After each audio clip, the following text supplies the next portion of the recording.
চুলাই ট্ৰেজেডিৰ 3 দিন এতিয়াও বৃদ্ধি পাই আছে নিহতৰ সংখ্যা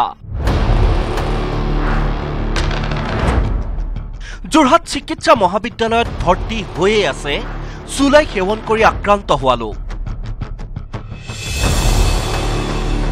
তৎসত্ত্বেও চিকিৎসালয়খনত আক্ৰান্তৰ খবৰ লবলৈ আহি স্বাস্থ্য বিভাগৰ ৰাজ্যিক মন্ত্ৰী পীযুষ হাজৰিকাই ক'লে ভয়হে খাইছে বহু লোকে নিয়ন্ত্ৰণলৈ আহিছে পৰিস্থিতি পেনিকিটো অলপ বেছি কাৰণ এটোটো 4 দিন হৈ গ'ল 3 দিন হৈ গ'ল গতিকে পেনিক হলেতো আৰু অলৰেডি হে একেখিনি হয়তো চুলাই মদ খাই কোনোবা মৰিছে বুলি ভাবিছে গতিকে অলপ ভয় খাইও আহিব পাৰে কিন্তু মই কোনটো কৈছো এনেকুৱা বহুত সিৰিয়াস এই মুহূৰ্তত 6 জন বা 7 জন আছে আকৌ কৈছো ভগৱানক প্ৰাৰ্থনা জনাইছো আমাৰ ফালৰ পৰা কোনো ধৰণৰ মানে চেষ্টাৰ কুটি কৰা নাই আমি আনহাতে এতিয়াও গোলাঘাটৰ হালমৰা চাহ বাগিচাত প্ৰাণঘাতী চুলাই উদ্ধাৰ হৈ থকাক লৈ আবকাৰী বিভাগৰ নিষ্ক্ৰিয়তাক ককৰ্থনা কৰিলে স্থানীয় ৰাইজে এতিয়াও হালমৰা চাহ বাগিচাত কোৰ পৰা মদ সাপ্লাই আহিছে চুলাই কোৰ পৰা সাপ্লাই আহিছে এই পুৱাৰ ভাগতো আমি দেখিবলৈ পাইছো 20-25 লিটাৰ ইয়াৰ পৰা মানে চুলাই ইয়াৰ পৰা জব্দ হৈছে না এইটো কথাটো স্পষ্ট এই বিভাগ জোতা যি বিভাগ বুলি পেলাই কয় হেতু বিভাগ নহয় আসলতে নিষ্ক্ৰিয় বিভাগ শীঘ্ৰে অবৈধ লালিগুৰৰ ব্যৱসায়িক গ্ৰেপ্তাৰৰ দাবী মদ মুক্ত দাবী সমিতিৰ এই মুহূৰ্তত এটাই দাবী কম প্ৰথম লালচন আগলক এৰেষ্ট কৰক প্ৰদীপ গুপ্তাক এৰেষ্ট কৰক অনিল গুপ্তাক এৰেষ্ট কৰক আৰু এই কমিটিখনৰ প্ৰত্যেকজন মানুহক এনকোয়াৰীলৈ আনক আৰু তেওঁলোকে এই কমিটিখন বনাই দিয়া পিছত তেওঁলোকে কি তদন্ত কৰিলে তাৰ প্ৰতিবেদন ৰাজহুৱা কৰক ঘটনাৰ বাবে স্থানীয় প্ৰশাসনকে জগৰীয়া কৰিলে আচ্ছাই যে বিভিন্ন সময়ত কিন্তু আচাৰ উদ্যোগত আমি দীঘলীয়া তালিকা মহকুমা প্ৰশাসন জিলা প্ৰশাসন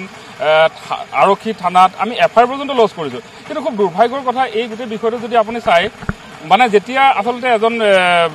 বিষাক্ত সুৰা ব্যৱসায়ী এজনক আৰক্ষীয়ে আটক কৰে নাইবা এক্সাইজ ডিপাৰ্টমেণ্টে তেওঁলোকক অভিযান চলায় তাৰ পিছ মুহূৰ্তত কিন্তু তেওঁলোকৰ পৰা এটা মোটা অংকৰ ধন লৈ তেওঁলোকক এৰি দিয়া হয় সমালোচনা কৰিলে আচ্ছাৰ বিষয়ববীয়াৰ পৰা মন্ত্ৰী সাংসদ হোৱা বৰ্তমান শাসনত থকা 3 বিজেপি নেতা পল্লৱলোচন দাস তেওঁ সহমন্ত্ৰী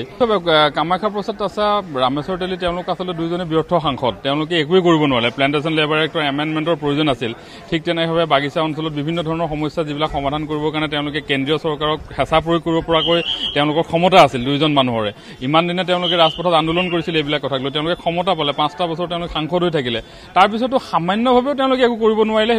গোলাঘাটৰ সুৰা ট্ৰেজেডিৰ সময়তে চৰকাৰে দেশীয় চুলাইৰ অনুজ্ঞাপত্ৰ প্ৰদানৰ তীব্ৰ বিৰোধিতা সদৌ অসম ছাত্ৰ সন্থাৰ সম্পাদক লুৰিণজ্যোতি গগৈৰ দেশীয় সুৰা লাইসেন্স দি অত্যাধিক ৰাজহ সংগ্ৰহ কৰিবৰ কাৰণে চৰকাৰে প্ৰতিযোগিতাত নামিছে এনেকুৱা ধৰণৰ অসুস্থ